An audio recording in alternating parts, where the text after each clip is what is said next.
All right, we will go ahead and call the meeting to order. I want to wish everybody a happy new year, our first committee meeting of 2024. Hope everybody had a good holiday break and ready to get the spring semester started today, as a matter of fact. So best of luck to you all on the spring semester. We will, first item on the agenda is old business. Would consider approval of the minutes of the December 13th committee meeting.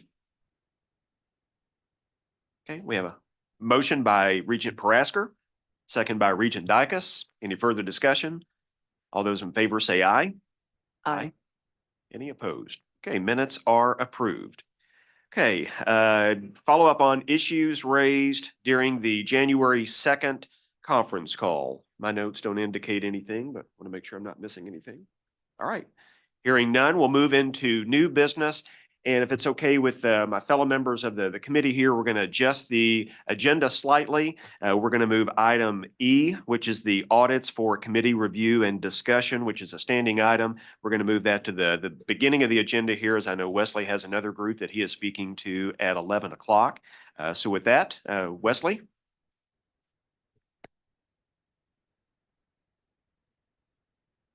Thank you, Regent Benson. Appreciate the chance to talk to you guys about this. You will find this year that this is in response to an audit finding that the state has found for Fort Hays State this year.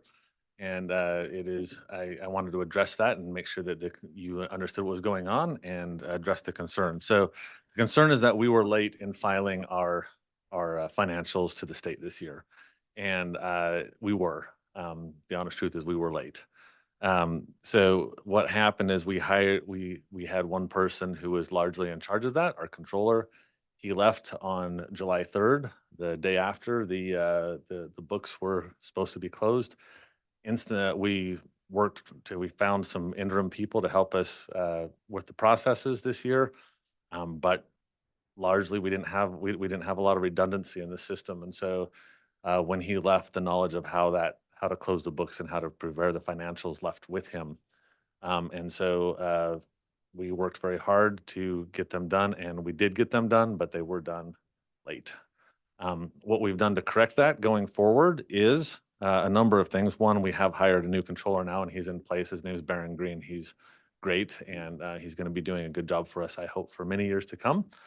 But also realize that we need to expand the knowledge of how this is done to other people. So we are cross-training some of our other folks on campus on maybe not on every process, but on the pieces that make sense for them to know. And we're also creating a handbook, this is how we did it this year, and so that we don't have to come up with those all just on our own as we go forward. So those were the three things. And I just wanted to address that with the audit committee today and let you know that if you see that from the state, it is real, and this is what we've done to correct it. Very good. Yeah, Wesley. I stand for questions if anybody has questions about that.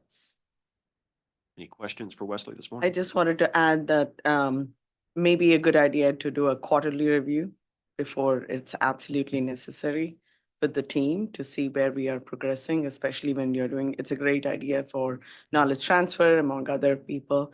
And also like an SOP, which you mentioned as a playbook. So that's a good idea. I appreciate the recommendation. Right. Thank you. Take it back to the team and we'll discuss it. Sounds good. Thank you, Regent Parasker. Wesley, were there any concerns with the audit and that gentleman leaving? No, that we worked with the state auditors. In fact, we told them we were pretty communicative through the whole process. They knew we were going to be late. It wasn't a surprise. But no, there was no concerns about the data or the numbers, just at the timing. Any other questions for Wesley this morning? We appreciate the heads up. Thank you. Best of luck. Any other audits to come before the committee this morning?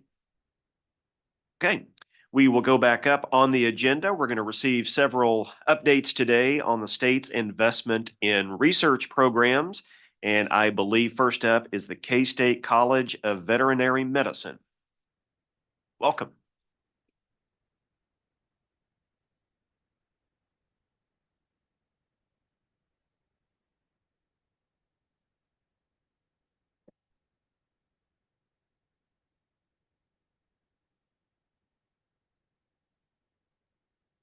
I'm Bonnie Rush. I'm the Dean of the College of Veterinary Medicine, and I'm here to report today on a $5 million supplement that is focused on research that we've been receiving since 2013. And is the switch on? Oh, I don't know. Yeah, it looks like it's on.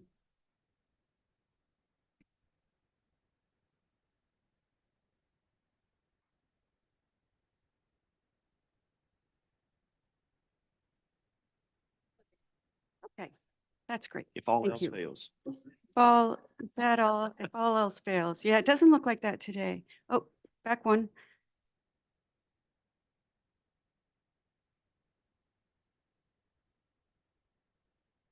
Okay. Okay. So you can see we started in 2013, and early on, the money was really heavy in improving our facilities so that we could attract the best faculty. And then we moved into startup support for new faculty, and you can see now that the money is heavily allocated towards our research faculty. Next slide. And that was too many.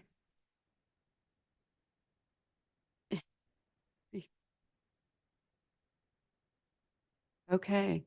And so you can see the upward trend in our extramural awards and the amount of F&A. The manuscripts sort of cycle up and down, but we've had some really good years of manuscripts. Last night, we learned about a $2.6 million grant that's going to be awarded for the study of African swine fever. So we're really excited about that. Next slide. What does that look like in the world of veterinary colleges? You can see we're about 8th on this list in terms of our ability to recover grants, and that LSU is highlighted red because it's average. That's the average vet school at 14 million. And so just one more click, and you can see we're far below average in terms of the operating funds that we have. So the researchers really are pulling their weight to be able to put us at such a high number. Next slide. I think this is what really is helping us right now get there, is in addition to the quality of the faculty and their focus, our number one focus is infectious zoonotic emerging diseases. And we're able to do that because the Biosecurity Research Institute is right next door. That's Pat Roberts Hall, where we can do biosecurity level 3 research. And that is what African swine fever is. And then NBAF is there. And then just one more push, or maybe 2 more pushes would get me there.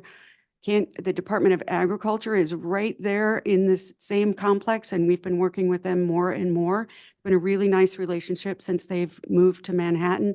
And there's another federal facility that's just about a mile away. It's arthropod-borne vector disease research. So this has been really helpful. And I had a beautiful tour of NBAF just last Monday, and I got to learn from the people who are working in that space now. And we had about 15 of our researchers going with us, and it was a great conversation about what's the next step and how we're going to collaborate together. Next slide. So our most important focus is infectious zoonotic emerging disease. We also have a strong focus in domestic diseases, particularly vector-borne diseases and parasitic diseases of livestock, food safety, and animal welfare. Next slide.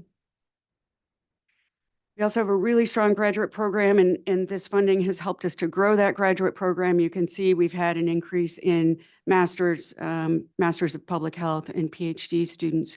And we've also trained 8 students now that will work in NBAF. So their USDA paid for all of their tuition, all of their training. And if we train them for 5 years, they owe NBAF 7 years. If we train them for 3, they owe NBAF 5. So many of those students are now working up in NBAF. We've got a few that are now just completing, but completely funded by USDA, a more than $2 million investment in our graduate programs. Next slide. Just a slide to talk about how important this is for our professional training program as well. We have a lot of dual degree DVM masters, DVM PhD students, and just click one more and you can see we're 3rd in the country in dual degree should come up in dual degree programs among vet schools. There it is. Number 3, in a nice mix of Masters of Public Health and PhD students. Next slide.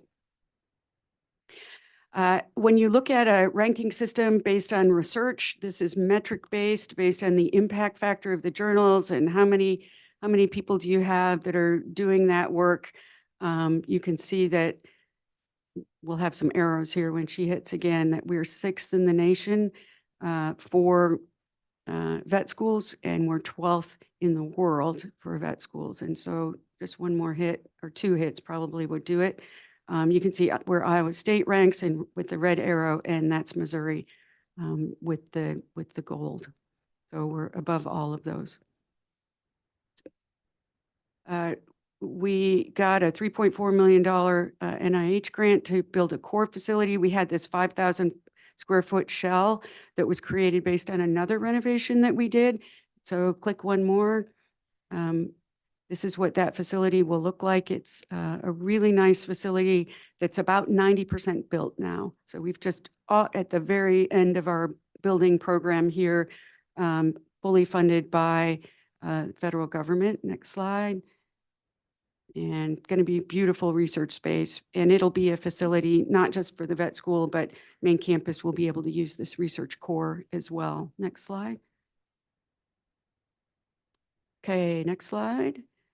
And so I just wanted to hit on facility renovation for a second. We've renovated since 2017, 112,000 square feet at $93 million. How did we do it?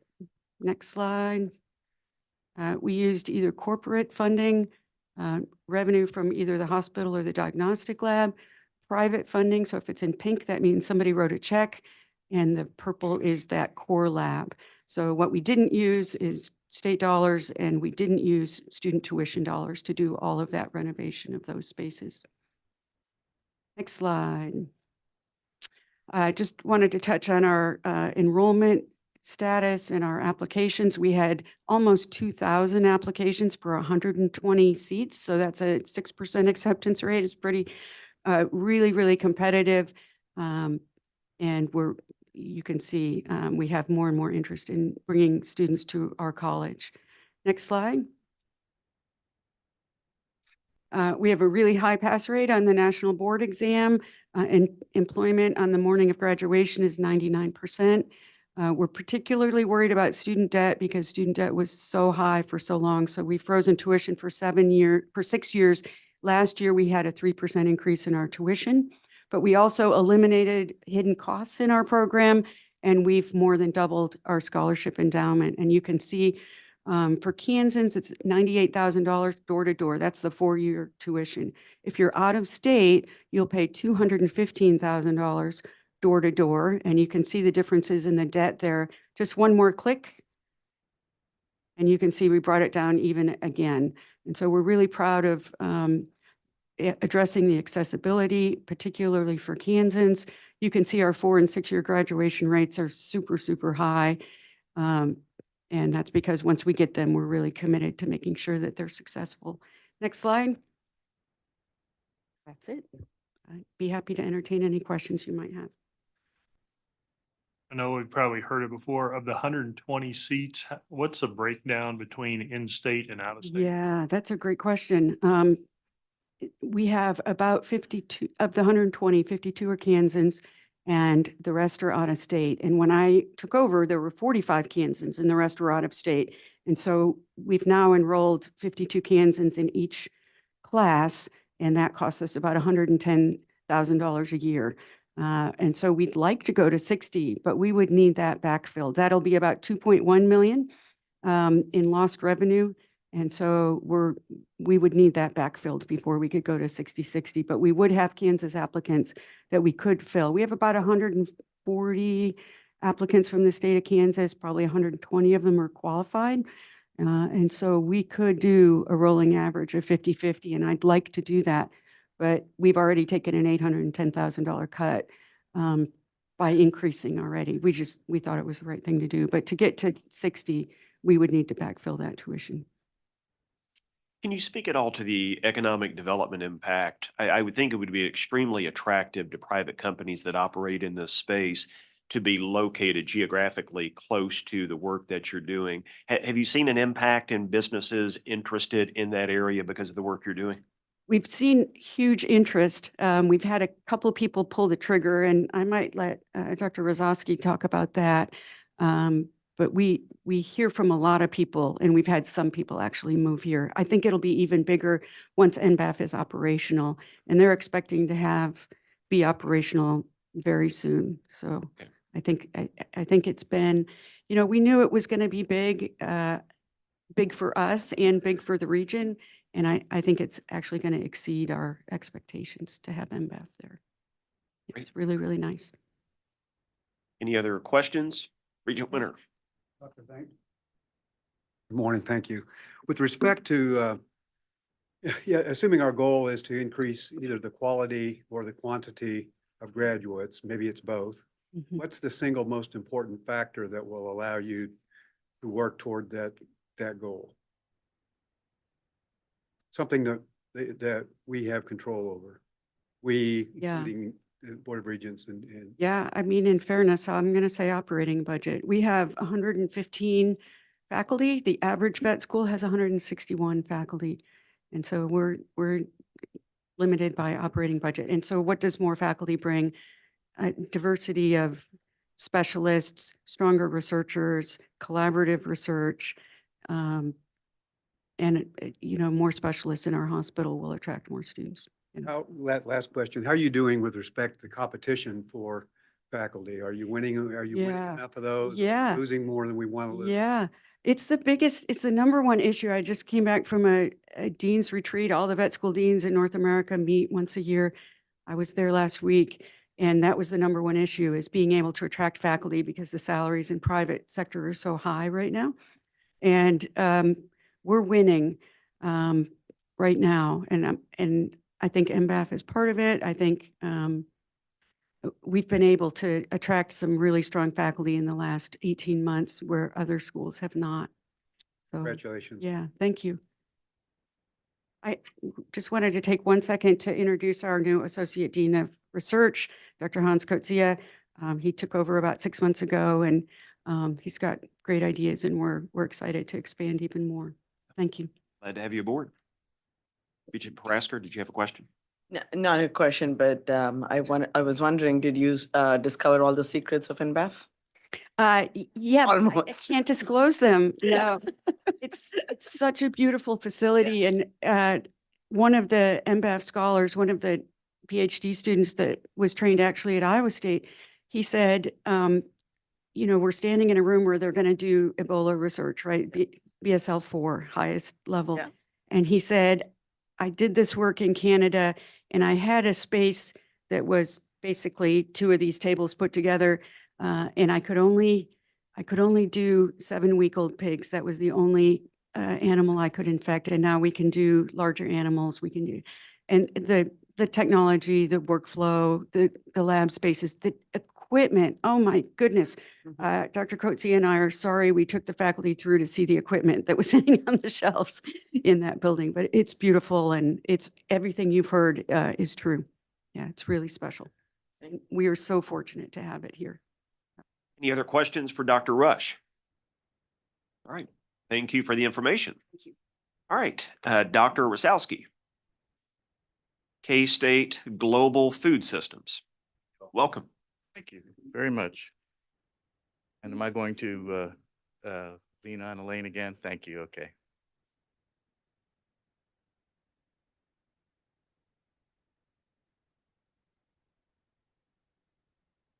Thank you for inviting me to speak with you this morning and present now my third update on global food systems. Next slide, please. By the way, a lot of the references that Dean Rush made to NBAF and to our partnerships and to companies interested in working with, coming to work with, and in some cases choosing to locate in Kansas, that will be covered in my afternoon presentation. I think you've got the wrong presentation, Elaine. Yeah. We could do the afternoon one now. There we are. Thank you. If we go to the next slide. So this is about a $5 million appropriation in '23. A reminder that we have top 10 programs in research, teaching, and engagement in global food systems research, in the science underpinning global food systems, but also in workforce development and industry engagement. And this work establishes Kansas as the premier destination for food and food animal health research and innovation. Next slide, please. So the vision for how we've been using the GFS funding over the years has been three pipelines: innovation, talent, and prosperity. Obviously, positioning us as a global leader in global food systems innovation and research, preparing the next generation workforce, and also attracting students to study and conduct research in these allied fields, and then the attraction of jobs and companies and investments to help create prosperity in the state of Kansas. Next slide, please. The EDGE Collaboration District provides a gathering place for the university as well as the public and private sectors of great jobs here in Kansas. Global leadership in food will be achieved and maintained by building upon the recognized strengths that you've heard about in bio and agri-defense, in food safety and security, food design and nutrition, and food production and transportation at K-State. The university engages in a systems approach to create and deploy multidisciplinary and multi-institutional and even multinational teams of subject matter experts, leverage unique facilities, including those in vet med and MBAF and across the university, and educate the next generation for global food systems workforce. The idea is that the work that we do in global food systems supports economic prosperity in the region with the goal through the EDGE Collaboration District, which is Ag Bio Innovation, Food Systems, and Biosecurity, of creating 5,000 new jobs by 2035. So at about $40 billion a year, the food industry in Kansas supports more than 100,000 jobs, but it remains vulnerable.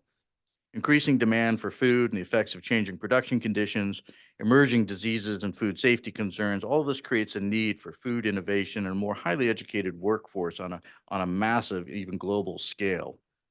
K-State's committed to both job and wealth creation. Carefully crafted research related to GFS, targeted workforce development, and both national and international private sector partnerships and engagement allow the university to deliver on that commitment. Next slide, please. So how we've been using these funds in two buckets, two ways. First is strategic capacity building, and second is private sector partnerships and the attraction of extramural investment for research and for workforce development. Next slide. So looking, again, as I do every year, I present a slide that looks like this. If you look at the $5 million, it breaks down 3.75 in capacity building and about 1.25 in the partnerships with the private sector, and you can see the breakdown there. Very little has changed with the exception of the second bullet on the left-hand side. This year, in order to basically pre-invest in the attraction of companies, we built out something called the Biologics Development Module, and it's already having impact, and that companies are aware of it because they're aware of a similar entity at MBAF. But companies can't get into MBAF's Biologics Development Module. So they come to Kansas knowing about MBAF. MBAF says super secret, can't come in. But our friends at K-State have the same capabilities. So we're going to see workflow and fund flow there very shortly. Next slide, please. Total extramural research funding increased from about $182 million to nearly $225 million this past fiscal year, a 23% increase, and has increased by 45% over the last 5 years, with industry funding largely remaining stable. Now, if we look at food-related research specifically, that comprised more than 30%, or about $68 million of K-State's FY23 funding portfolio, and that includes over 450 projects. Next slide. The university onboarded 285 new industry-supported projects in FY23, totaling more than $15.4 million. And industry-funded collaborations comprised about 7% of the overall research funding portfolio. Targeted private sector partnerships continued to expand in FY23 with 9 new master research collaboration agreements, bringing this total to 92 active industry engagements, with 2 more pending final negotiation this week. These include new partnerships with Advanta US, Beck Superior Hybrids, Grow Wings Robotics, and Zoetis LLC. Next slide.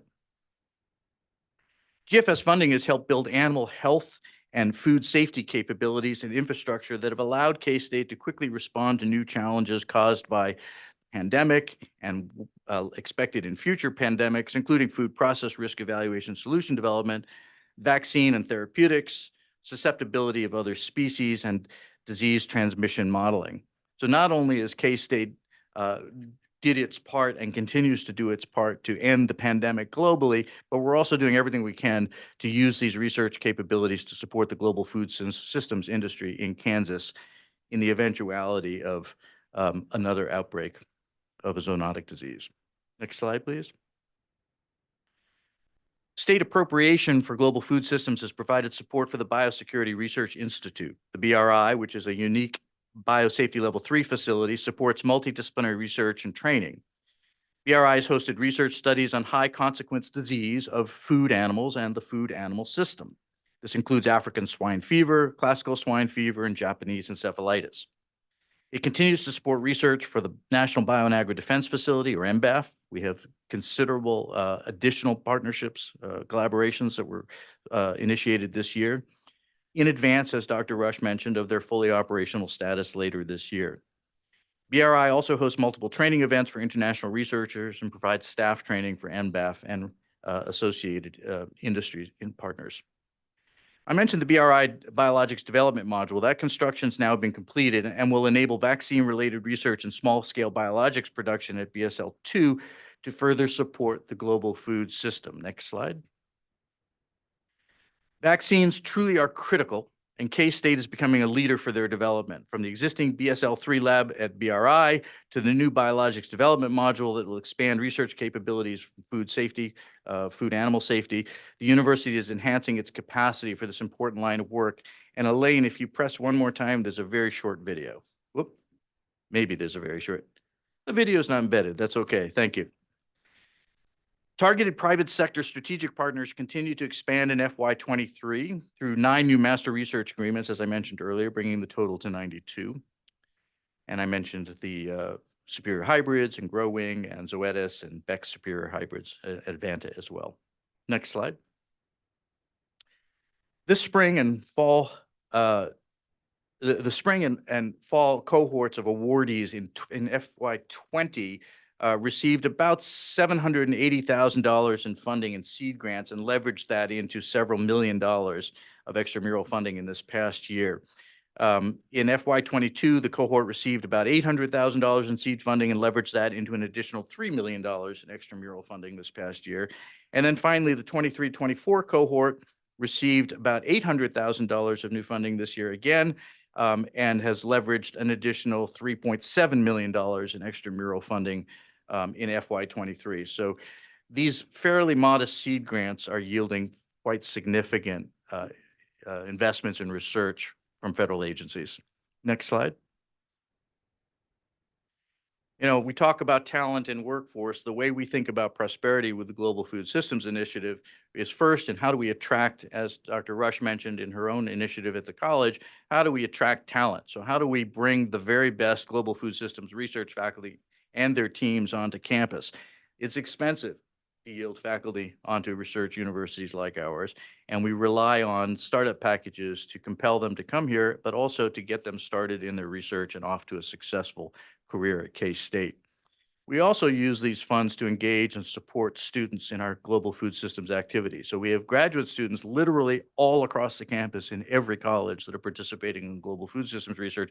But we also have undergraduates in many of our colleges, including several of our largest colleges, that are participating in undergraduate research in food systems. And this is the food systems workforce of the future. Next slide, please. K-State received more than $3.65 million in related licensing revenue for GFS technologies, with 12 new GFS-related technologies licensed in 22. In FY22, we had 39 industry-funded food-related projects exceeding $100,000 each, for a total of, actually that number is wrong. First number should be 3.6 million at the top, and that second number at the bottom should be $7.7 million, not 5.7. Next slide, please. K-State announced a partnership with Scogular to create a renewable fuel market for oilseed on the Great Plains, which will provide new opportunities for Kansas farmers.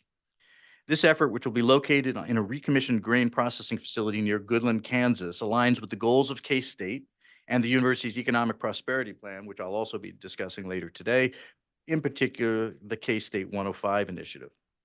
K-State also leveraged its expertise and regional assets to land a $1 million planning grant from the United States National Science Foundation's Regional Innovation Engines program. That project, advancing biosecurity, biodefense, and biomanufacturing technologies, will help to attract, create, and grow economic activity with a focus on biotechnology and food bio-based products. I'll tell you that that $1 million grant, the objective of that is to put the industry team together with K-State researchers to compete successfully for $160 million funds. Next slide, please. I'm often asked how the various initiatives that I'm leading on behalf of the university sort of fit together. And you've perhaps have heard me talk about our Economic Prosperity Plan. I'll talk more about that later today. Our GRIP program, where we invest in large teams of faculty to work on pressing issues that address our people and our communities here in Kansas, and also the EDGE district that I mentioned earlier. But the way I like to think of it is we're trying to position the university, all its parts and pieces, to be among the nation's foremost global food, biodefense, and biosecurity university. Next slide.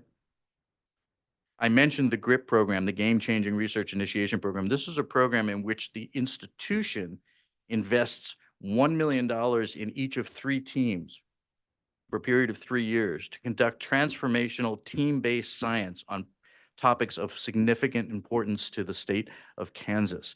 And I show the 3 projects in their inaugural year last year. These are the first 3 projects that we funded because you see the connection to food and global food systems in all 3. So food, agricultural food, feed animals, these are the strengths of K-State. This is what we do, and this is what we invest in. Next slide. My vision is that K-State University is the world's foremost global food and food animal biodefense biosecurity university. And I'll be talking more about that this afternoon. Next slide. With that, I'm happy to stand for questions, and I thank you for your attention. Yeah, that was a great presentation. Any questions? Yes, Regent Winter. Good morning. Morning. This $5 million, that's a direct appropriation. One wants to ask, or I ask myself, to what extent, if at all, has the legislature not identified that 5 million, but then said, gee, we don't have to give them as much operating money because they have the 5 million. Are you able to continue to keep that $5 million so that it truly supercharges what's going on Yes. in operations, and how difficult is that? So I wouldn't, I don't want to speak for the president, but if he was here, I think he would say we're doing fine with that. Okay. And the times that because I present this to the legislature too. And in my presentations, I've never heard sort of this bucket versus that bucket. And I think if you look at, the governor's budget and you look at where we are right now in legislative funding, K-State is positioned to continue to have state investments in our research enterprise that are separate from the base allocation. Good, thank you. I think that's very important with respect to these direct support allocations, that we make sure we guard them so that they are supercharging and not replacing, allowing for some diminution of the regular funding. Thank you. Thank you. Great. Any other questions for Dr. Rosowski? Regent Paraska. On great presentation, by the way. On the innovation aspect of the vision, what are the notable innovation? Well, I think the ones that probably get the most press are in the infectious disease area, and what we're doing for detecting, preventing, and treating food animal-based diseases, and then what we're doing primarily in the continent of Africa with our USAID Global Food Systems work. I think those are the 2 biggest areas. The USAID work, again, largely offshore, but using technologies and capabilities that we develop here in Kansas, That's not necessarily what we would call great innovation, but its global impact is huge, right? We're literally providing food in places where food is scarce and people are starving. Thank you for clarifying. On the talent aspect of it, I know that we are encouraging a lot of graduates to get into the program. I saw that you're working with industry and kind of, is there any opportunity for talent that does not go through a four-year degree in your industry? Absolutely. And are we So- opening doors there? Yeah, so we do also offer educational programming that companies need. So Yeah. that in some cases that's on site, in some cases they'll send to us to do short courses or executive education. But also what you're seeing, and it's not unique to K-State, I'm sure all of our partner universities in the state are doing this. You're seeing a growth of certificate programs. Mhm. These are standalone, generally credit-bearing standalone programs that can be incorporated into part of a degree, or it can actually be combined and stacked into forming a degree, but they also stand alone. So you can Very good. imagine a certificate in the business of food systems that maybe is 4 or 5 courses, a combination of food systems, agriculture, ag economics, and business. Yeah. And I think K-State will be a leader in that space in the food systems area. Thank you very much. Sounds good. Any other questions? All right. Again, great presentation. Thanks so Thank you much. very much. All right. Andy Schlapp, come on up. Wichita State National Institute of Aviation Research, NIAR. Good morning. Thanks for inviting me to speak. I'm the warm-up act for John Tomlin later today. So he let me know that I'm not supposed to overshoot and be better than him. So I'm going to hold back a lot today as we make this presentation. But also I put his presentation in front of you. I'm not really going to go through it. What I want to do is give you three pieces, right? One is kind of the history of this funding, of CART funding and the NIAR funding. The second piece was when Dr. Bardo came and we started talking about the innovation campus and the changes that we made to spread out that research further. And then lastly, kind of spend some time talking about the leverage and how we've leveraged that $5 million. So in the early 2000s, what was happening with the aviation industry was a lot of the research was moving to the coast. So when they started talking about new platforms and new planes, when they did the research, they moved to California, they moved to North Carolina, and we were started to see the engineering talent leaving the state of Kansas.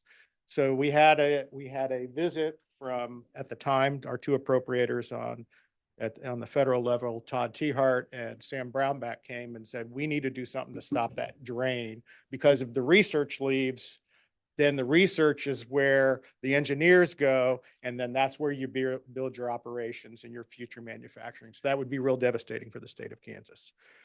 So the commitment from the federal government was, what are we going to do to bolster the infrastructure? And I'm going to always talk about infrastructure because I think that's really what we focus on. And I can go back and give you a history of Kansas and why infrastructure is so important for growth. But they committed to making sure we had the infrastructure that we needed, and they made that a federal priority. The other thing we did is we went to the state legislature and we said, hey, we would like to get $5 million. And what we're going to do is go to industry, and we're going to bring industry to the table, and we're going to work with them and say, what research projects do you want done? So that was the initial idea of the CART funding. And it was pretty brutal, right? So you bring all these companies in and say, hey, we're going to collaborate and share research. And they go, no, we're not. Absolutely not. We compete with Cessna. We're not giving Cessna our research. So it took a long time. So again, is one of the things that we need to realize when we bring industry to the table, it's not an easy conversation. It takes a long time to build that trust. So the first year it was kind of, nah, we're not doing it. And we said, hey, can we try one thing? Let's try one thing, right? And the next year they came to the table and we can try two things. And here's what we found out over a period of time, that really about 85% of the research is the same. The secret sauce in your IP might be 5, 10, 15% of it. So what can we do that's in common? What are the labs we can build that will help you? And then you can supplement that with your own IP and what you need to do. So today we come in a room and we still have $5 million, and the industry comes in and they have about $20 or $30 million in requests because it works. So that was kind of the history of what we did, right? So in 2012, we have a new president.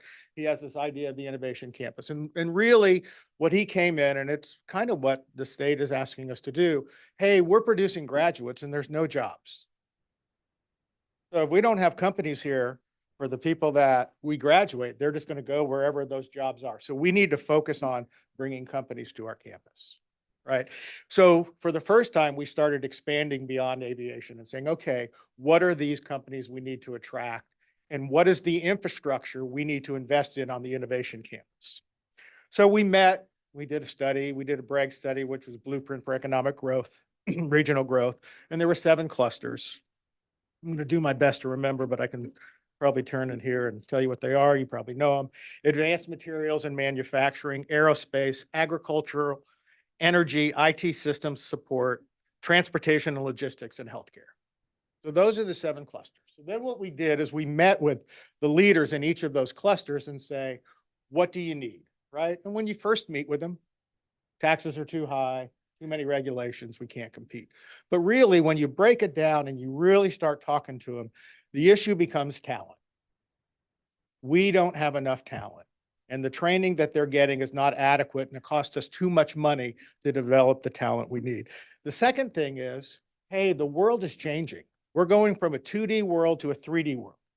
We are going to have to invest in all this new digital technology. And we've watched too many companies invest in the wrong stuff and then have to reinvest millions of dollars for the right stuff. And it was funny. That was what happened across every sector, right? So we said, okay, well, we need to focus on what is the digital transformation? What is the equipment needs? What's the infrastructure for the future for all of these companies? And then how do we get talent involved? If you look at the third wave, if you look at the Kaufman study, they have the same thing, right? All net new jobs since 1979, all of them, 100% of them, all of them, keep saying this because people don't remember, and I do, unfortunately, so I keep saying it. All new jobs are in technology. Doesn't matter the industry. It's a technology-based job. It doesn't mean the auto industry isn't hiring in Atlanta, right? But they're probably firing in Detroit. They equal out. All newly created jobs are in technology. So if we know that, and we know that they have to make these investments, it became really simple for us of what we do on this innovation campus. It's those 2 things. What is the technology you need? We'll bring as much of the equipment to our laboratories as possible, bring industry in and say, which pieces of equipment do you want to use in what you're doing? But more importantly, we added applied learning to that as well. And right now we have about 9,000 students earning a payroll of about $38 million. And that's growing. And so those students, actually, we go in with those companies and we sign a book of work with them. Here's the contract. We'll supply the workforce for you to meet this need. So it's not an internship. It's not a co-op. You're actually solving a problem for that industry. And now that company buys this new equipment. They don't have the talent and the people on their workforce to do that. We have the workforce that's doing that. They can hire those students and move forward. So it's been a great thing that we've been able to leverage. So let's talk about the leverage of what we've done. $5 million in CART today. And if you go to Tomlin's presentation, page 5 of that, which they're not numbered, so you have to count to 5, which we'll see if I can handle that. There's a summary of what we've been able to do to leverage it. So right now we are currently in this year, #1 in industry funded aerospace research at about $115 million. We're #2 in industry funded engineering. So for all across all fields of engineering. We're #3 in total research in aviation and aerospace. We're #10 across the board for all research in industry funded research. And we're #13 of all engineering schools in research as well. So that's really what we've been able to leverage. In real dollars, we do about $115 million in industry research. We're doing about $125 million with the DoD and about another $125 million in other areas, FAA, NASA, and so forth. So that's really what we've been able to leverage. And I'll stop there and answer any questions you guys have. Right. Any questions for Andy? With the applied learning relationship that you have with companies to where the students are getting paid for the work, Does the business have a representative on site, or is it university faculty that are overseeing the students? Whose responsibility is that? So, I mean, they can be anywhere, but we have about 50 companies located on our campus. So a lot of that work happens on campus. So yes, we have a project manager that goes in and signs the contract for work, right? And then we know how many hours it is. And then we work with our students. Can you work 10 hours? Can you work 20 hours or whatever? And they stay employees of the university in that model. Now, here's the really cool thing and the real benefit, I think. For industry, they don't become their employees, right? So think about it. You hire somebody for a year or two and they're not working out. So you take them off of the important project that makes money and you end up making coffee, cleaning trash, doing file cabinets and all this stuff. And you don't learn anything, but they're not going to do anything with you because they're not going to go through the HR pain for a temporary employee that's going to go away after a period of time. In this model, what we're able to do is they can say, hey, right, Werner's working great. Andy's not working great. Can we get Andy out of there? We can. And we can use it as a learning experience to say, hey, the job here didn't work out for you. Here are the things you need to do. We can put a new person in for that company so they can stay productive. And that person gets a lesson and then we'll get on with another company. So it's a really great model to help these students grow and be ready for the workforce. Great experience. I may know this answer to this question, but do you work with workforce agencies in this case where they're able to help support some of the wages and things like that? With visas and stuff like that? Or is that Not visas, but workforce agencies have a support dollars Yep. for students that age where they're going through workforce training, OJTs and things like that. Yeah, so we do. We work with the Workforce Alliance and Keith Lawing and Wichita. Yeah, people yeah. As well, and the chamber has some programs, and it could be right. It could be better and be stronger, but absolutely, they're a strong part of it. Right. Very good. And there's a lot of places, right? In the business school and engineering, there's money and there's jobs, and some of the other degree programs, some of that support and help is really Yeah. helpful for them to get applied learning as well. And it's a great model where the companies who are looking at the long-term employees have ability to test them out while they're your employees and then permanently move them with, both sides in an. So great story. So I'll talk longer. We've had companies that said, we're not going to hire anybody. We'll use your students, but we're not hiring, right? Okay, just understand. And so, okay, we'll still bring them in and let our students work, because what we found out, if you fit the culture of that company and you're productive, they'll find a job, right? Because they've done that test for 2 or 3 years and they know how hard it is to find that person. So the first time we did this was Beechcraft many years ago. And they were going through reorganization and they said, we're not hiring anybody. They ended up hiring 85% of the people because they fit the culture, they were hardworking and did that. So just getting that experience and getting in the door Exposure. makes a huge difference in employment. Any other questions for Andy this morning? Yes, Regent Winter. Good morning. With respect to this industry-funded research, how do you compete? Who do we compete with, and how do we win those competitions? Who else is out there offering the same thing that you're doing? But and then how are we winning against them? Well, I think we've been able to show companies that we can help them solve problems, right? So NIAR sits outside of an academic unit, right? So their job is to go out and solve problems for industry, which is a unique model. A lot of them have to, when you're in the academic piece, there's an academic component you need to have as well. So they can move at the speed of business, right? So we can go in and start saying, we can solve that problem. So the people who work there, they only work there if they get these jobs. So that's what will happen. We'll develop a relationship with them, and then we have to prove that we can do it. So we usually start pretty small, like with the DoD, and the F-18 was the first one. They didn't want us to do it, right? And the laboratories that the Air Force have, they don't want us to do it because they know they're going to be shut down if we do the work for them. So it was a really slow process to say, hey, let us try and show you. And John will go through this today. We're doing most of the platforms for the Air Force now. We're into the Army. We just signed a $100 million contract with the Army to do the platforms with them because we built that trust. And secondly, no matter who you talk to, it's all about talent. nobody has enough talent in the areas they're working.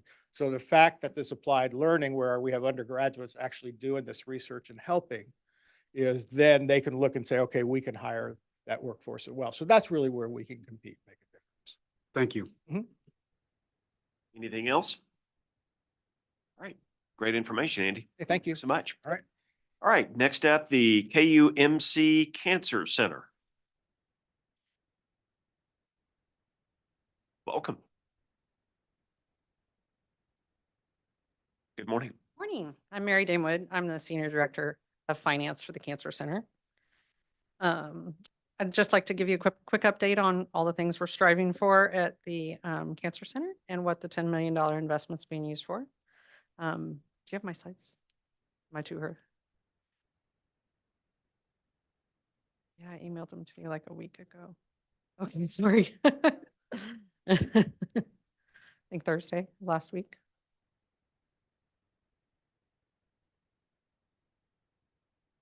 Okay.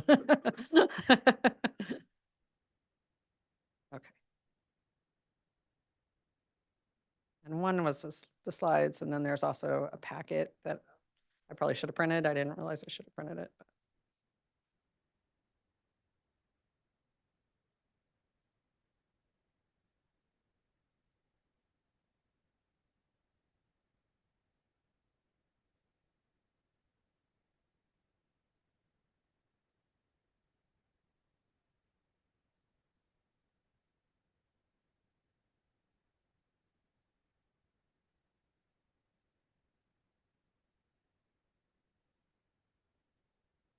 There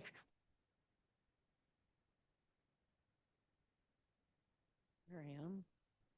All right, let's see. Nope. All right. All right, the next slide, please.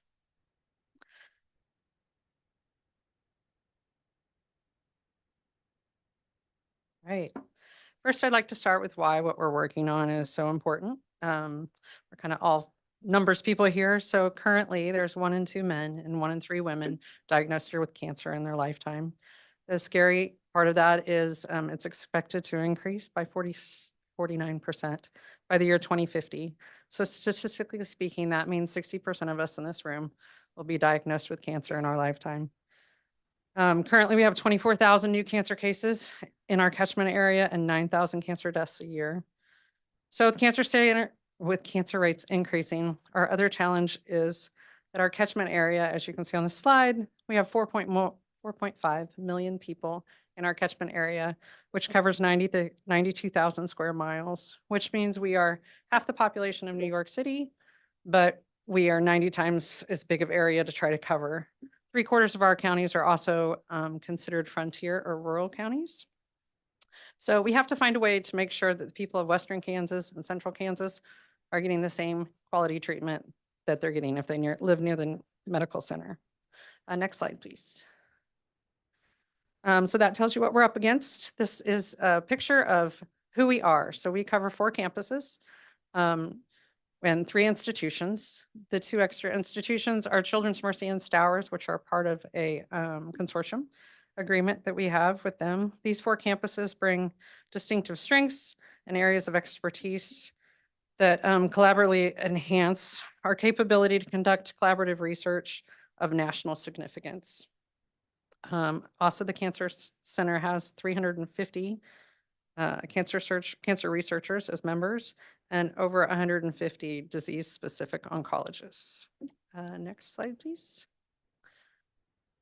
In 2022, we received comprehensive designation, which I'm sure everybody heard about. We've been striving for this goal since 2007, and the state's been right alongside of us the whole time, supporting our goals. What's the difference in a comprehensive cancer center is a question we get a lot. They drive scientific discovery. They translate the discovery to benefit the patients. They change the practice of medicine. They impact public policy, and they train the next generation of scientists. What does this designation mean for Kansans? It's going to allow Kansans to get the best care close to home. Instead of traveling to MD Anderson or Mayo Clinic like they may have in the past, we're going to have all those treatments here. It also increases the chances of survival by 25%. and gives them access to the most innovative treatments available. It'll also bring people from across the country or overseas to receive care in Kansas because they can't receive it close to home. Next slide. So our goals. How exactly do we plan to end the burden of cancer? First, we hope to develop new therapeutic advances with leverage our multidisciplinary translational research programs. These efforts reflect the Cancer Center's focus on cancer prevention and control because we understand that we cannot treat our way out of cancer. We also recognize the responsibility of training the majority of the cancer professionals throughout our catchment area. And finally, we would like to lead efforts in fighting cancer both locally and nationally. Of course, achieving these goals costs money. So the next slide. This shows you our $43.5 million fiscal year 24 budget. As you can see, 23% of that is paid for by state funds. The state funding is so crucial to us because it allows us to fund things like administrative and senior leadership where donors and grants might not be as willing to fund. But those departments are the foundation of our cancer center. So without them, we wouldn't be here. The funding also allows us to recruit new cancer investigators to expand our research. We also support, as you can see, shared resources, research programs, community outreach, and education. I'd like to explain a few of those topics. So they make sense to everybody. Next slide, please. Research support, that includes recruitment of scientists from across the nation, grant development support, pilot project funding, and also the annual support of our 3 major research cores. We've recruited 23 new faculty since we received the $5 million increase in 2020. Those recruits have increased our grant funding by $12.2 million in the last 3 years. In 2023, through grants development, KU Cancer Center garnered over $15 million in NCI funding and over $84 million in total funding. Next slide.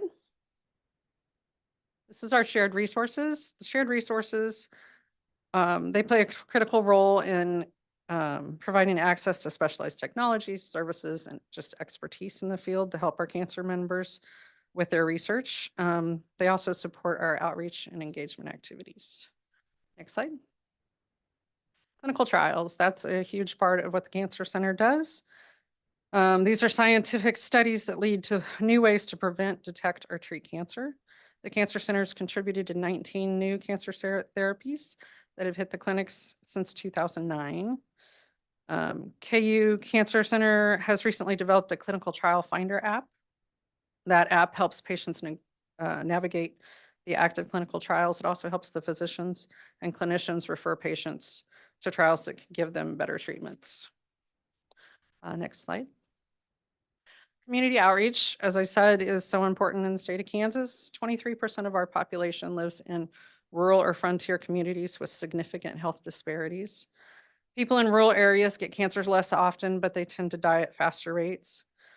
University of Kansas Cancer Center closes the gap by partnering with many programs to provide specialized training and education, screening, treatment, and trials in rural communities. In 2007, we developed the Masonic Cancer Alliance to serve as an outreach arm of the Cancer Center. This outreach arm partners with hospitals and physician groups across the state of Kansas to help get our research out there to everyone. In 2008, the MCA, or since 2008, sorry, the MCA has provided 10,000 cancer screenings offered free of charge. Pivot is the other one that we have created. It's a patient research advocacy initiative. It provides cancer survivors, co-survivors, and researchers the opportunity to work together to design research that may lead to improved treatments, therapies, and just to improve the patient experience while they're being treated for cancer. By partnering with the other organizations on here, we are connecting with primary care practices, minority groups, and religious population in an effort to improve the health of Kansans. Next slide. This slide shows training and education, which is one of our most important parts of our mission, is training the future cancer researchers and doctors. This slide depicts that we start in high school with high school programs and go all the way through tenure and then eventually where they're in the community. And next slide. In the next year, the Cancer Center plans to break ground on a world-class patient care and cancer research center. The construction is expected to begin in fall of 2004. To date, we've raised $143 million to help build the facility. We see our efforts to plan and develop a signature cancer center building on the medical center campus as being essential to realizing our vision of creating a truly world-class cancer center in the heart of America. This building will allow the physicians that are treating the patients to meet with the physicians or the scientists that are developing those treatments. It'll also provide bench space so that we can recruit more scientists to advance our research. We're extraordinarily grateful for the $10 million we received from the state of Kansas. And it's a very exciting time for the Cancer Center. Any questions? Any questions this morning? Regent Borasker. The percentage number is quite shocking, 49% increase. Right. Are we doing any research on what's causing this? Yeah, I'm a finance person, but from what I've heard, it's because people are living longer. They're able to keep people living. There's going to be more people past retirement age, and then the cancer chances just are growing with that. So, I mean, it's good that people are living longer, but yeah, it's a very alarming number. Well, Any other questions? Yes, Regent Winter. You may not know this. I'm curious about the competition for cancer researchers. That's got to be pretty intense to keep for research centers to keep the best they have and then to go get other ones. Can you tell us how we're doing in that fight, in that competition? I think Dr. Jensen, the head of our facility or the cancer center, is really great at that. He's the president of, he was the president of AACI. He's got a lot of national exposure. He works on the EAB boards that go from cancer center to cancer center to decide if they're comprehensive. So I think he is very well known, and he's very good at attracting people. Since we've gotten comprehensive designation, it's gone way better. I mean, I think we've attracted some of the tops now because of the capabilities we have being cancer or comprehensive. Thank you. Vice President Frisbee. I thank you. I would just like to make one little budget detail notation about the Cancer Center funding. The other state investments that you've heard about this morning, those are financed from state general fund appropriations, much like what you would expect. But the Cancer Center funding line item is a little different, and it's unique in that it's considered a demand transfer. And perhaps Regent Winter would recall that from his prior time in the legislature, but a demand transfer has almost a higher priority or a stronger presence. It's a little more of not of a guarantee perhaps, but it has a different status in the state process. And so there is that transfer that is given to the Cancer Center, I think because of what the consideration is, what it's for, and the seriousness that the legislature takes that. So I think that's just worthy of note. Very good. Any other questions this morning? Oh, great information. Thanks so much. And last but certainly not least, Jay Calbus, KU Geological Survey. Morning, Jay. Good morning. Thank you so much for having me. It's a real pleasure to talk with you again. So soon. This will be a little bit click intensive. So, okay, give it a try. I'm afraid not. No. So the next slide, just as a quick reminder, this is our front sign at the Geological Survey at our main campus there in Lawrence. We have multiple campuses, including Wichita, and then we're working on a presence in Western Kansas. I wanted to bring this slide, which I showed you when we met last year. The divisions and programs of the survey are on the right, and not to get lost in the weeds. I think, in answer to a question, why do people come? Why do geologists, why do top scholars come to the Kansas Geological Survey and work there? It really gets down to the words that I put in the lower left. It's about advancing science and serving Kansans. The advancing science piece is part and parcel to what we do in research, but the opportunity to advance that science and bring that directly into applications that matter for things like water, for things like human health, and for things like energy resiliency is really kind of what we're all about. And so I wanted to kind of hone that message for you today. If you go to the next slide. So a little bit about the Kansas Geological Survey and a little bit of perspective, historical perspective about why this state the appropriation and in fact the enhancement last year was so important to us. So the KGS is mandated by statute to conduct research on and to report and disseminate information about the geological resources of the state of Kansas. Initially, this started with geologic mapping 160 years ago, but it is advanced into everything from energy, oil and gas, carbon sequestration and clean energy initiatives to, very importantly, how we manage our groundwater resources, which in the central and western parts of the state is the only source of water. So the livelihood and in fact the dependency of human life there depends on what we do. In order to do this, we have about 155 employees at the Kansas Geological Survey. So part of that is administrative and support staff. And then very importantly, we have scientists, engineers, and laboratory technicians and field technicians who do the hard work that we do of conducting that research. And then we have something on the order of around 47 students. That's a mix of undergraduate students getting experience, some of their first experience in research, as well as graduate students who are conducting research and doing projects with our scholars. So that's the makeup of the survey. And then if you click, we've got 155 people principally funded through the state appropriation. But if you will click one more time, this graph shows the state funded folks. So about 37% of our scholars are state funded. And they generate the grant funding that employs another almost 100 individuals. So 100 or so of our folks, 98 folks, 63% are actually supported through grant funding that we bring in from the survey. So if you click the next slide, a little bit of background. So the state appropriation has remained essentially flat for the past 20 or so years, 23 years in our calculation. And so this is in dollars, millions of dollars. We've sort of remained at that $6 million mark for more than 20 years.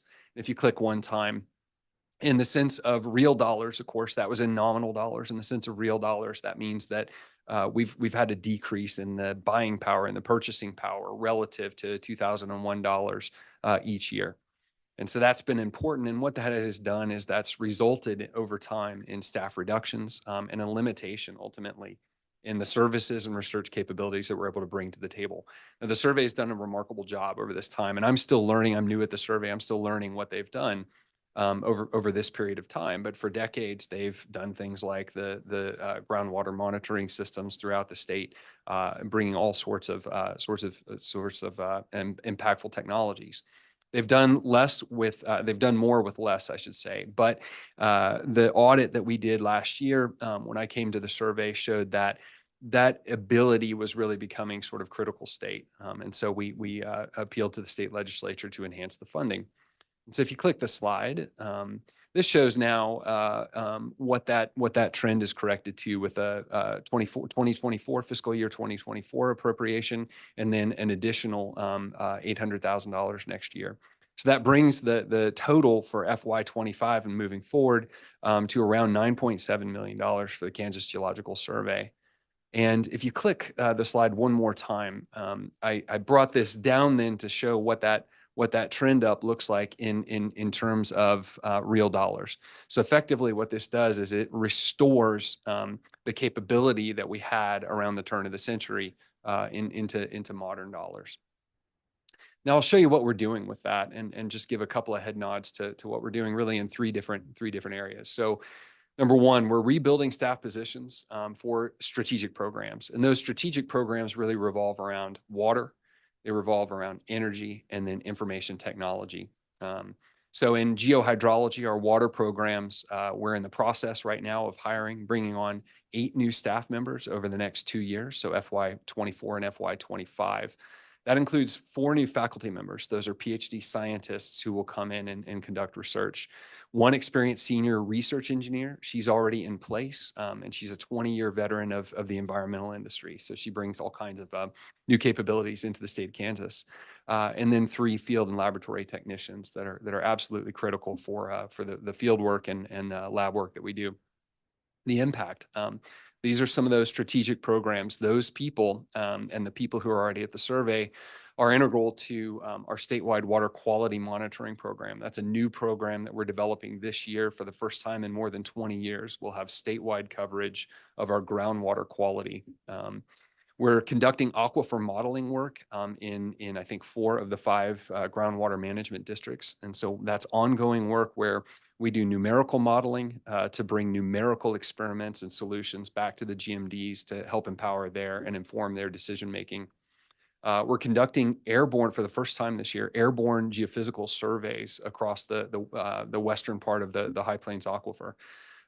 In particular, we'll be doing helicopter-borne reconnaissance around GMD4 this coming year. That's going to provide a geophysical picture, a geophysical window into the subsurface, and allow us to understand where the High Plains Aquifer is high conductivity and where it's low conductivity. It's quite important for our modeling. If you'll click the slide again, I'll show you a little bit about what we're doing in energy.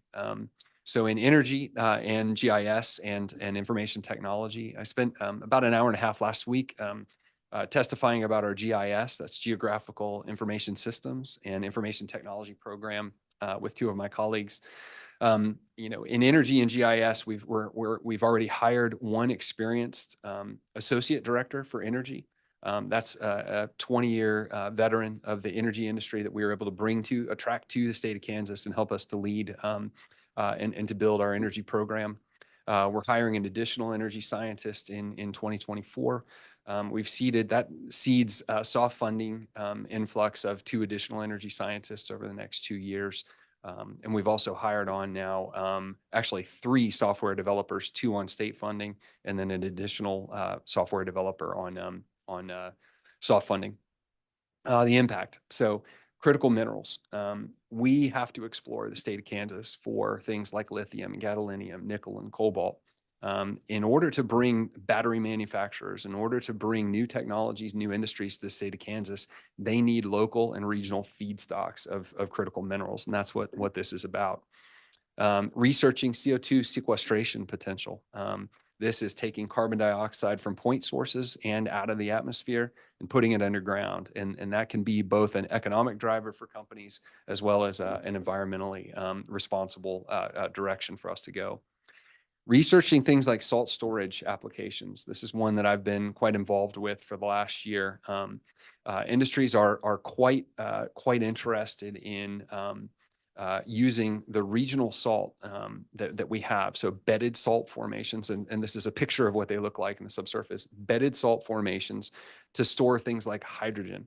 If that's going to become a new industry, then you have to be able to balance supply and demand. One of the only ways to do that economically is to store that hydrogen underground. And we have a long history of being able to do that in the state of Kansas for natural gas and for liquid hydrocarbons. Doing that in the clean energy space is the next direction. It's the next frontier for us. Supporting economic development. This is the base of support that we do for the oil and gas industry, as well as for all industries who are doing any kind of work with things like aggregate geological materials. We provide a base of support, providing to them through web services, something on the order of 450,000 wells that we have in the state of Kansas. All of that is stewarded in our shop.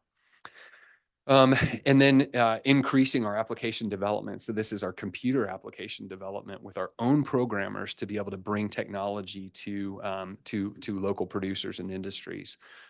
That's things like sitting our programmers down with local GMDs and asking, okay, what's going to be useful for your farmers, for your ag producers to be able to do things like report their water usage.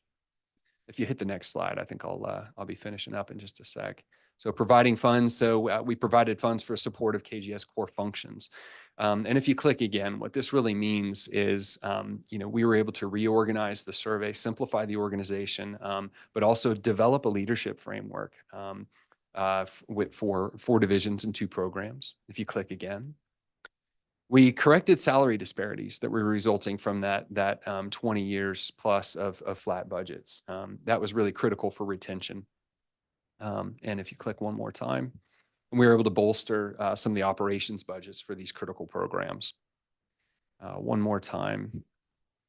And we're really exciting. We're really excited. We had a one-time appropriation of around $3.8 million to develop a much-needed expansion of our on-site laboratories for physical core. So this is for the actual rock core that we talked about in the last quarter of last year. This is for on-site storage and for on-site laboratory work. So we have to be able to minimally handle that core in an efficient manner to bring it on-site, process it, analyze it, and then get it back off-site to our permanent storage. So that's what this facility will do, and I'm really excited about it. I think that is all I had to provide, but I'm happy to stand for questions. Yep, that's great information. Questions for Jay this morning? Regent Winter. Excuse me. Good morning. Good morning. Let's take the last 40 years. If you want to take 30 or 20 or whatever. How has the mission, the work of the Geological Survey changed in those 40 years? Yeah, that's a great question. I would say the field of geology, and I just finished writing an essay about this. The field of geology is evolving, and it's evolving in that geological mapping the resources either at the surface or in the subsurface is fundamental to the science, but it's a means to an end. And that end is understanding our aquifers, understanding our reservoirs, understanding our critical minerals. And for us, for the Kansas Geological Survey, the real focal point comes down to water and energy as 2 key programs. And so having laser focus in our divisions on providing service for water quality, water quantity, as well as energy, raw materials, aggregates, things like that. But then also understanding pore space is really sort of where we're evolving to. So I would say in the last 40 years, we've evolved from a real focus on superficial mapping and understanding of well logs into now a focal point of that understanding into applications. Does that answer your question? Yes. I'm gonna toss another one out. If you had to rename Kansas Geological Survey, what would the new name be? Oh my goodness. Okay, so I proposed this. I sent a note out to my senior leadership team last year. Hey gang, what would it look like if we were to change our name to and I gave them a list of 3 or 4 different options. And before I give you what those options were, I'll say that it was unanimous. They all came back and said, absolutely not, can't change the name of the Geological Survey. But I will say that, and I'm the state geologist and I'm a born and bred geologist forever. I think that the word geology is loaded in some ways in that people think that what we do is walk around with rock hammers and hand lenses and look at rocks and collect crystals and fossils. Actually, I think it's walking around with those sticks. Oh, the divining rods. Yeah, sure. And so that name has morphed away from or is stuck in that sort of historical antiquity instead of the really fundamentally cool and important and vital field that it is. Geosciences are incredibly important. So I had proposed something on the lines of the Geophysical Research Center. It was, so it was something taking geology and applying it to, application of geophysics with a strong focus on the service that we do. And again, I was told by my staff that I was crazy, and they were probably right. Thank you. Well, whatever you call, whatever it's called, you're doing great work and it's very important for the future of the economy. Thank you so much. Regent And I Prasker. think ultimately, Regent Winter, I think ultimately the answer is to educate everybody that we can about how vitally important geology is. So to change their perception of the science of geology into what it is in modern times. Regent Prasker. Yeah, you're working with two most important resources that are going to be very, very critical in future for all of us, energy and water. Thank you for your leadership. It's been pretty flat graph till you came in, and we are happy to support. I do want to understand, where do we stand in the nation about our resources within your laboratory, and then where do you want to take this towards nationally and internationally? Wonderful, wonderful question. I'll break it into components. As far as state geological surveys, we're second only to in size, and I would say in the gravity of what we do. We're second only to the Bureau of Economic Geology in Texas. So they're a state survey, really just like we are. They're a little bit bigger than we are.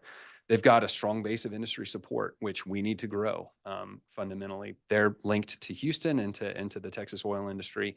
That provides a strong basis of their support. We have different industries here, including oil and gas, but there's no reason why we shouldn't become similar in size and stature. In terms of water, there's no one who is better with respect to the impact of their research. That's partly because the leaders of Kansas about 50 years ago built very smart laws, which allowed us to capture and understand what water we're using in the state. When you pair what we're using with what the geological condition and water levels are, that provides a very powerful means for us to be able to talk with and work with producers, industries, and agriculture. So in terms of water, there's none finer. In terms of energy, we're in a rebuilding state. We used to have a mathematical geology division, and that was paired with energy. That was a phenomenal group of scholars. That capability was diminished with retirements that happened over the past 15 or so years. And fundamentally, that retirement attrition wasn't replaced. It wasn't backfilled because of that flat budget. And so we're in the process right now of rebuilding that capability in energy. We need to be able to understand our pore space and define that for would-be industries that will come in. At the same time, there's no question that the state of Kansas is a leader in clean energy development. So let's talk about wind and let's talk about solar. Those elements depend very much on water resources, and they depend on an understanding of the subsurface resources, things like hydrogen, as I was saying. So understanding that we're already a leader in that because of what our electrical generation companies do, and understanding that that trend is going to continue for a long, long time, we can be a player in that. Same thing can be said for transportation. The I-70 corridor and I-35 corridor, that brings so much traffic through us. And so thinking about things like fuels diversification will be something that will be part and parcel to the geological sciences. There are other partnerships that I'll just do a quick highlight to, but I won't speak to in depth in open committee.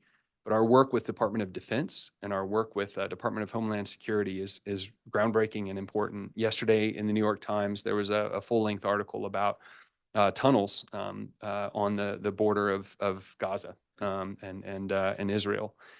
Tunnel detection, things like that, void detection becomes really quite important, and we can be a national, international leader in that space. We already are, and will continue to be so. Great to know that. Very good. Thanks so much, Jay. Thank you. Appreciate it.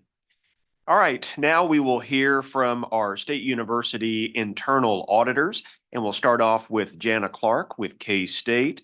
As Jana makes her way up to the podium, I'll remind everybody that the regions have already received these presentations in advance. So given that we've got 4 to get through and a couple of other agenda items in less than 20 minutes, I would just ask that our auditors keep it high level. Feel free to obviously share your challenges, your opportunities, your successes, but don't necessarily have to take a deep dive on any of them. So Jana. Good morning. On behalf of my region auditor colleagues, thank you for your time this morning. I thought I'd start off with a brief introduction around the Institute of Internal Auditors and the international standards for the professional practice of internal auditing. The Institute of Internal Auditors is a professional association that is a leader in standards, certification, education, research, and technical guidance for approximately 235,000 international members in internal audit. They provide internal audit professionals with authoritative guidance, and that includes framework for promoting and performing the internal audit activity. The IIA breaks the international standards into 2 categories, and Elaine, if you'll go to the next slide. The first of those is the attribute standards, and those address characteristics of organizations and parties performing the internal audit activity. Examples of requirements of the standards include having a charter, which we updated this morning, interacting directly with the organization's governing board, having independence and objectivity, performing work with proficiency and due professional care, and having both internal and external assessments and methods of improving the internal audit function. Also, there is a requirement to have an external quality assurance review every 5 years, and K-State recently completed that in November. We got a rating of generally conforms, which is the highest rating you can get on a quality assurance review. So I would also like to thank Regent Ice for his participation in that process.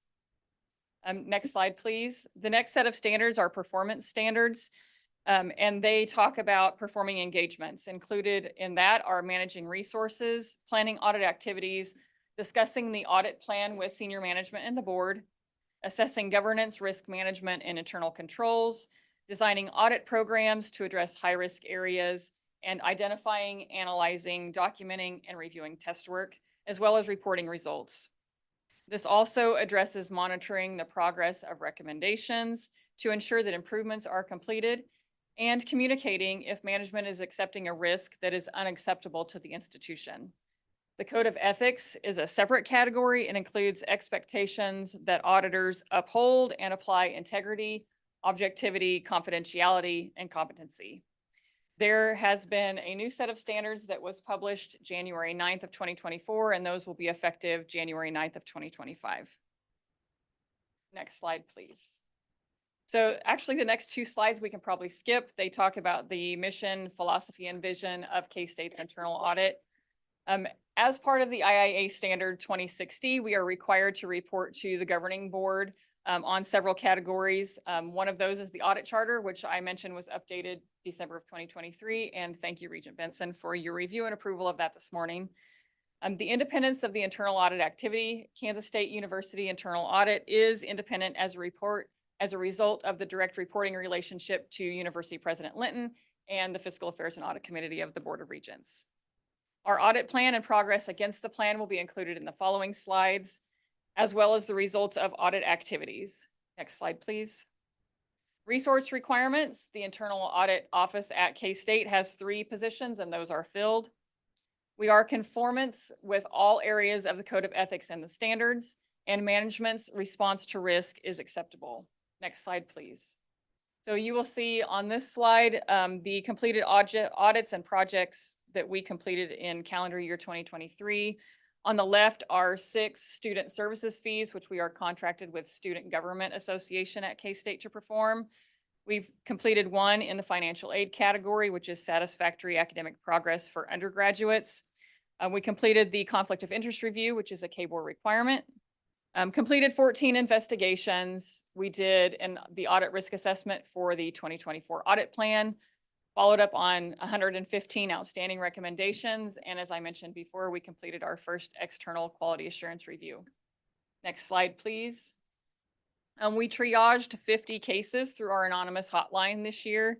My staff and I were members of several working groups and committees, both internal and external. I completed my first year of board service for the Association of College and University Auditors. I have 2 more years of that. Completed a couple presentations, one to the IIA Wichita chapter in March, and I presented at our Association of College and University Auditors Conference in September. I was also the team lead for the Tennessee Board of Regents Quality Assurance Review. Next slide, please. This is how we select the audits and projects that will be placed on the calendar year 2024 audit plan. I speak with university president and executive leadership. I also review the university risk register that was developed by our risk and compliance officer. And I discuss with audit leaders across higher ed, at Power 5 conferences across the nation, what they have, what they are seeing on in trends in internal audit and what they have on their plan. As I mentioned, we also are contracted with Student Government Association.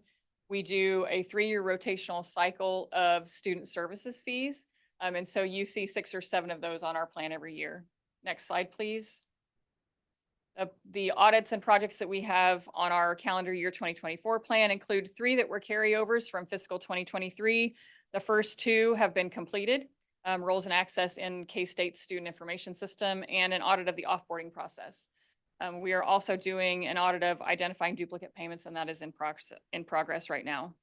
We will go into 2 areas in financial services, the contract lifecycle management system, which was implemented 1.5 years ago, and compliance with the state mandated competitive bid process. We will also touch on facility, chemical, and environmental safety, as well as the required reporting to the federal government on Foreign Corrupt Practices Act and Section 117 of the Higher Education Act. KBOR completed a review of student athlete health and wellness, and so our team will do a follow-up on that to ensure that the recommendations made are completed.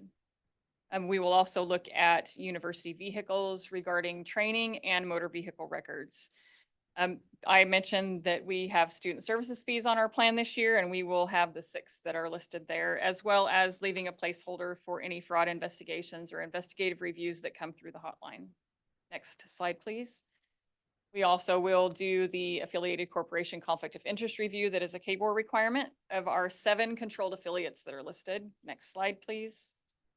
Other activities for calendar year 2024 include a risk assessment for our 2025 audit plan, a coordination of our fiscal year 2023 financial statement audits of our affiliated corporations.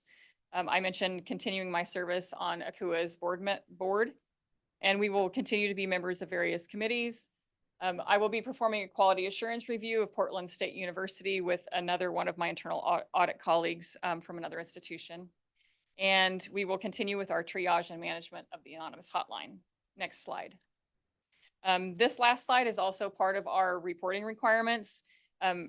Our quality assurance and improvement program, we completed 14 of 21 audits from the original plan, plus 12 additional investigations for a total of 26 audits and investigations for the year. We performed quarterly follow-up on 115 recommendations, of which 79 of those are closed or partially closed. And after every audit, we send out a client satisfaction survey to help us improve our audit performance.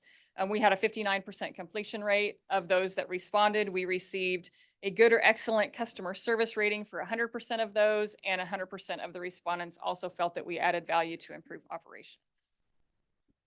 Next slide. That is the completion of my presentation. Any questions? That was very well done. That was a lot of information in a short amount of time. Need to have you train all of our presenters from now on.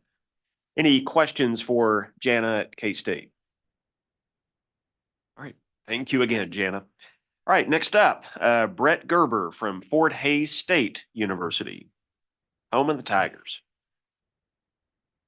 Welcome.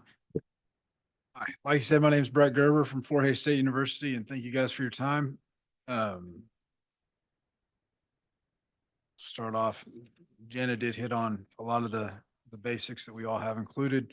I do want to start, if you go to the next slide. The internal audit mission, I won't go through all of it, but just to highlight a couple of key points, keywords in there, independent appraisal. So we are independent. And then the other part that I want to clarify is that I do have full and complete access to all records. We can go on to the next slide. Again, continuing on the requirements, our audit charter is up to date and current. In regards to independence, the line is appropriate and no restriction on scope of work. In regards to resources and requirements, it is adequate and no issues to be noted.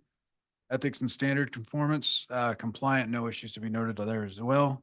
Response to risk, it is acceptable and no issues noted to be present. You can go on. So these are the plan that we completed last year. There were 5 completed, 5 are ongoing. One of those is in progress. On the ones that are ongoing, you will see those on the next slide, and we can go ahead and go to that for the following year. So there are 9 that are done annually. Those include different projects. For instance, University Farm and the rodeo are continually reviewed and worked with. So those will remain on there until further review. There's 10 new additions that are mixed slash of consult and audit. One of those is an ongoing, and that is in regards to the alcohol sales that we have recently implemented at football games. 4 are in progress, and those consist of the LPA IT audit, student health audit, student athlete audit, and the LPA DI/foreign gift review. And then the ones that are to be determined consist of scholarship criteria compliance, spending authorizations, offboarding, university off-campus account status, and donor gift processing. Go on. Thank you. Other activities include the risk assessment being completed on the contact person for external audits, member of the following committees. That includes the President's Cabinet, Risk Management, Workday Steering, Records Retention, Data Governance, Emergency Planning Team Member, Assistant Investigator, Rodeo Advisory Committee, Staff, and Staff Senate. Also serve as consulting per request of various office and departments. And then a member of ACUA, the Association of College University Auditors, and I'm a mentee in the mentor program. I'm also a care team member at Fort Hays State University and involved in miscellaneous campus and events. And the last one is looking forward in regards to potential audits. We do perform a risk assessment, and that's done with the ELT as well as President Mason. And we'd have an open discussion with cabinet and open it up for anybody to voice any concerns or ideas, either on cabinet or personally via email or phone calls, or stop by my office. We do operate with an agile approach to address issues that may arise during the year. In regards to my professional development, I plan to complete certification for the CIA and then participate in any educational opportunities as they come about and continue to work with the other region schools. Any questions? Any questions for Brett? Regent Winter. So you work for the CIA? They're not, sounds like auditors are supposed to, you follow a very simple, careful life. Did I hear CIA? Yeah, certified internal auditor. Oh, don't tell people that. Tell them CIA. Stay with CIA. Serious question. To whom do you report? Who has the authority to hire and fire you? For all of you? The president of the university. That's, I guess, how I would see it from my standing. Is that the way it is? So if there's a quick answer, one could argue that that presents a conflict of interest because you're auditing the university who answers to the president who hires and fires you. Is that methodology, that that reporting chart, is that standard procedure for auditors? I would say that's standard from my experience, but I think that's where we also come in, that we have access to the board, to you guys. Okay. Vice President Frisbee. Thank you. So there is, if you look at the organizational chart of the committees and the board policy manual, there is a line from the internal auditors to this committee. So if they were to have a concern or an issue arise, they would be reaching out to this committee. Understand, and I think it's important that you all know what you just said. We're here. If you have any concerns at all, we would expect you all to report properly to the board. Any other questions for Brett? Thank you very much. Thank you. Welcome aboard. All right, next up, Chris Kavanaugh, Wichita State University. Welcome. Yes, I'm the audit director at Wichita State. Go ahead, Elaine. I want to primarily focus on an initiative we've been working on the last year or so. Go ahead, Elaine, if you would. Okay. Okay, fair enough. Okay. There we go. Okay, so a part of it's hidden, but I guess to start, and if something doesn't come to mind right away, we can call this a rhetorical question. But what is internal control? And who's responsible for internal control? Okay, we'll call it a rhetorical question. Okay, so controls are what we do to keep bad things from happening, but also to allow good things to happen. And who's responsible for internal control? An organization's people. I mean, it starts with the board, works down to university administration, deans, directors, and so forth. So we've been working on here is the internal audit, internal control, all-star credential. And so I think earlier this morning I heard somebody mention about credentials and badges. Well, that's what this is. This is a non-credit Credly badge for people to become better versed in internal control. And if you have the electronic version, you can see where I've underlined WSU Internal Control All-Star. That will take you to the web page where I've got the coursework. And then the Credly shows you where the actual badge is registered with the Credly company.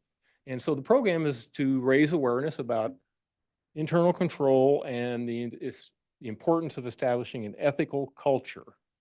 And we've got a video that accompanies it, and it requires a 70-question exam. Now, admittedly, I mean, the exam is not super difficult. Most people get 68 to 70 on their score, but the idea is to make sure you watch all of the video and read all the material. And so this inspiration for this course came from what I'd seen in corporate compliance ambassador, compliance champion type programs in the corporate world. But I just felt like, internal control ambassador didn't have enough zing to it. So that's why, this is an opportunity for people to become an all-star. Elaine? So, President Muma is really behind the program. Last week, we had a coffee with the people that had earned the credential. Now, unfortunately, we had a driving cold rain that morning, so a few people didn't make it. But what I like about this picture, and you can see barely in the far right, in my far right, behind the woman in the black and white plaid check, there's Werner peeking up over that. Our photographer didn't line us up very well. But what I like about this is we've got Rick, we've got a couple of vice presidents, we've got a couple of deans, we've got chairs, we've got attorneys, HR professionals. I mean, it really cuts across lines of authority, and we're really working to generate interest in this program organically. Rick's kind of on me a little bit to make it required for budget officers. I'm kind of holding back a little bit because I'd like for it to filter down. And in fact, a couple key parts of the course are the trickle down effect of what the higher ups do and how that influences behavior, and also the importance of ethical nudging. So another benefit of the program is that everybody that completes the course gets this little acrylic award. It's in Rick's office, it's in Werner's office. And so that gets sat out there and people see that internal controls are important. Werner thinks internal controls are important. Maybe I should think internal controls are important. And then I also put on your desk there, you see you got a little notepad. Recipients of the award get these few little bonus items. Now, you haven't actually earned those, but I wanted you to see what they were. Little notepads and drink coasters and the like with the emblem. But again, that's just a way, my way of getting a little ethical nudging out there that internal controls are top of mind. And it's also been good because it allowed me to promote my message, make acquaintances, and interact with people I might not have otherwise. Okay, go ahead.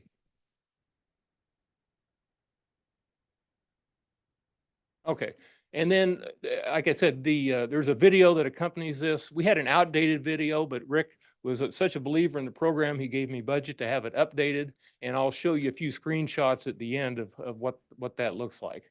Here's some of the projects I worked on during the year. I heard Andy mention earlier this morning about how NIAR helps companies solve problems. Well, that's really how I view my role at WSU is I help departments that, need help with controls or finances and the like, help them solve problems. And here's a list of some of those departments I've helped this year. Go ahead, Elaine.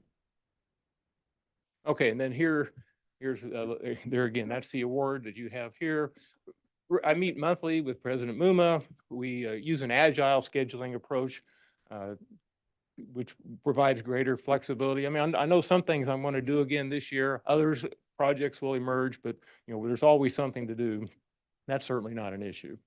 And then we also, all of our work is directed to supporting the university's core values, those that underline the culture at WSU and its distinctive values necessary to achieve the strategic plan. All right, go ahead, Elaine. Okay, and then here's some boilerplate that I'm independent. I didn't encounter any fraud. And then I've got a little graphic there that shows that I've been around for a long time. All right, so here's the opening scene in our internal controls video where they confront a conflict of interest problem. I think if I recall correctly, the principal investigator's brother had a contract to do some machine shop work, and then they went bankrupt and they didn't deliver the parts. So that was a problem. All right, next slide, Elaine. Okay, and then a key aspect of internal control, a model that we use is the internal control pyramid. And a key aspect here is that the control environment, which is also known as the tone at the top, provides the foundation for everything else. And that's what this illustrates very succinctly there. Elaine? Okay, so then another problem was there was some missing artwork, or they couldn't account for some artwork that a benefactor had donated. And when this kid was told to have some on display, you can see his reaction there. I thought he did that very well. And then finally, the key message at the end is regardless of responsibility, you have a role in internal control and your part is essential to the institution's success. So, any questions about that? All right, very good. Any All right. questions for Chris? All right, thanks so much, Chris. Very good, thank you. Last but certainly not least, Kate Neely from the University of Kansas. And while Kate comes up to the podium, we'll mention that Tammy Norman from Emporia State University will present at the February meeting, and Pittsburgh State is currently transitioning to a new internal auditor, so we'll get them up here as soon as we can. So Kate, welcome. Thank you. Again, I'm Kate Neely. I'm the Chief Audit Executive for KU. I also brought with me Jared Kastning, our Internal Audit Director, who leads our audit activities at the Medical Center campus. I am going to keep this very brief for the sake of time, so I would just offer if anyone does have questions, I'm available. So if you'll go, yep. So this just provides an overview of the last year. What I want to point out here is just two things. We did our audit work independently and objectively in accordance with standards. And then the final bullet there just shows all the inputs into our audit plan. We do put together an annual risk-based audit plan. We can skip the next two. It's our mission and vision. And just the graphic shows that we are a one university office. So we have coverage of Lawrence, Edwards, Medical Center, and controlled affiliates, all of it. So quite a breadth. This shows our projects that we completed last year or are substantially complete as of today. It just shows that we have coverage. I won't get into any of them in detail. Actually, I'll just provide that we do have, I think, good coverage of our primary risks that the university faces, that being IT security, financial transactions, financial operations, research, and compliance. Moving to this slide, these are primarily our reoccurring projects that we do each year. So our financial certification process, hotline response, et cetera. So moving to the next, we'll talk about the coming year's plans. Again, I think you'll see here what we have reflected is providing testing and assurance over IT security, which we continue to find vitally important, high risk, as well as, oops, back to this. Again, research compliance, which you'll see as we look at clinical research at the medical center and the financial monitoring around that. We have some pretty key leadership transitions, so we'll support the chancellor and the provost in providing an assessment of those transitions. And as always, getting coverage of our financial controls, as well as just operations efficiency, effectiveness, and compliance. The final slide of our plan shows our recurring projects, and then we end with our org chart and bios.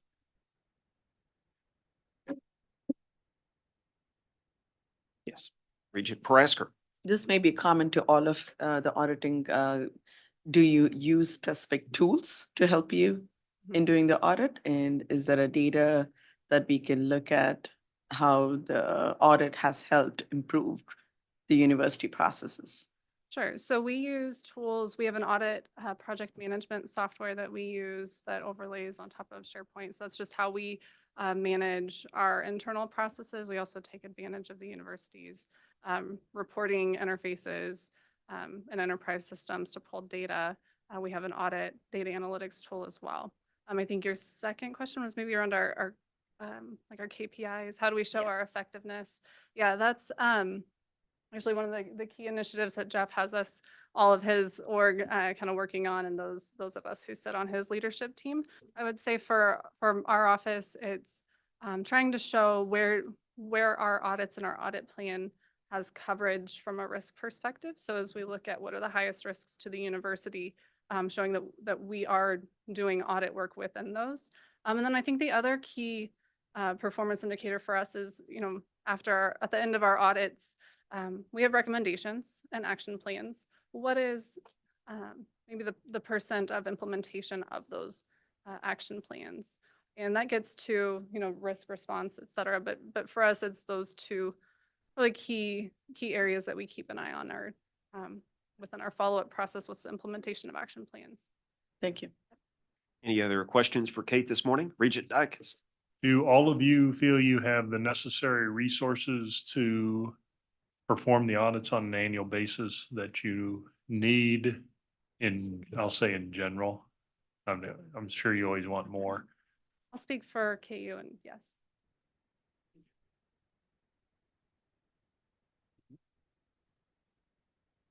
All right. Thanks so much, Kate. Thank you again to all of our internal auditors that addressed us this afternoon. Thank you for your work. All right, we'll now go to reviewing board agenda items that'll be discussed this afternoon. Anything on the consent agenda that my fellow regents would like more information about or have any questions regarding? If not, would entertain a motion to approve the consent agenda. I can move. Okay, we have a motion by Regent Parasker, second by Regent Dykes. Any further discussion? All those in favor say aye. Aye. Aye. Any opposed? Okay, consent agenda is approved. Only one item on the discussion agenda this afternoon related to Pittsburgh State's request to suspend the annual audit requirement for their research foundation. Doug, I don't know if you want to maybe give us just a 10 or 20-second update about that? Sure. The PSU Research Foundation was created a number of years ago. They did some planning work, but the entity really hasn't resulted in the kind of activity that we expected at the time. And so it's really been in almost a hibernated mode for the last couple of years. It hasn't been meeting or operating. We still think there's the potential for use a few years down the road, but just not right now. And so we're requesting this waiver because the cost of doing the annual audit on this entity that has virtually no activity has grown significantly. And so that prompted our request for your consideration. Okay. Yes, Regent Winter. What does it do? Is it doing anything at all? Nothing.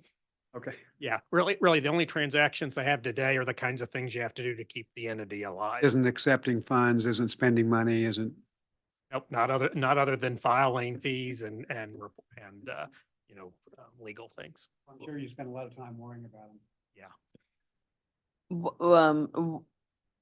What prompts you to think it's going to be a laborious activity to do an auditing on something that is practically doing nothing? So we had an audit firm that had been doing the audit for us for a number of Gotcha. years. They stopped doing audits, and so we had to seek other interested parties. It's been very difficult to find someone who was even interested in doing the audit for us, and the prices we've been quoted are 4 to 5 times what we were paying previously. Yeah, auditing is expensive, especially third party. We need a motion. We do. Yes. Okay, we have a Move motion the, by suspension of the audit. Okay. Motion by Regent Dykes. I can second. Okay, second by Regent Parasker. Any further discussion? All those in favor say aye. Aye. Aye. Any opposed? All right. Moving on, item D, capital renewal initiative update. Elaine, Chad, anything to? I think really the only update is the governor's budget, and we'll talk about that this afternoon. Okay, fantastic. We already covered item E, so item F, any other business to come before the committee this afternoon? All right, hearing none, we will adjourn and see you all at the full board meeting at 1:30. Thank you again for your time.